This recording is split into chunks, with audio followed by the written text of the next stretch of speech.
சென்னை பாடியில் Taurus lorry மோதியதில் இருசக்கர வாகனத்தில் கணவருடன் சென்ற பெண்ணும் குழந்தையும் உயிரிழந்தனர். இது தொடர்பான கூடுதல் தகவல்களை எமது செய்தியாளர் செல்வம் வழங்க கேட்போம். செல்வம், வணக்கம். இந்த விபத்தானது எப்படி நடந்தது? விவரங்கள் என்ன? வணக்கம். சென்னை பாடி பகுதியில சாலையில் விபத்துல தாய் மகள் உயிரிழந்த சம்பவம் அப்பகுதியில பெரும் ஒரு சோகத்தை ஏற்படுத்தி வருகின்றன.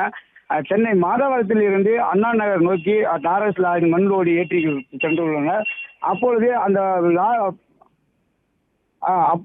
அந்த டாரஸ் லாரி பாடி மேம்பாலம் அருகே பாடி மேம்பாலத்தை ஏற முற்படும் பொழுது செங்குன்றம் வழியாக வந்து கொண்டிருந்த சரவணன் மற்றும் தனது மனைவி பிரியா அவர்கள் குழந்தையுடன் குடும்பத்துடைய இருசக்கர வாகனத்தில் சென்று கொண்டிருந்தனர். அப்பொழுது எதிர்பாராத விதமாக அந்த டாரஸ் லாரி இடதுபுறமாக ஏறியதும் இருசக்கர வாகனத்தில் சென்று கொண்டிருந்த அந்த தம்பதியர்கள் லாரியின் மீது உரசியதில் சம்பவ இடத்திலேயே மனைவி மற்றும் குழந்தை தவறி கீழே விழுந்ததில் லாரி சக்கரத்தில் மனைவி பிரியா சிக்கிக் கொண்டனர். அதிலிருந்து குழந்தை கீழே விழுந்தவுடன் உடனே அக்கம் பக்கத்தினர் அவர்களை மீட்டு கேஎம்சி மருத்துவமனையில் அனுமதிக்கப்பட்டனர். அப்பொழுது அவங்க சிகிச்சை பலனின்றி தாயும் குழந்தையும் பரிதாபமாக உயிரிழந்ததாக. நன்றி செல்வம் தகவல்களுக்கு.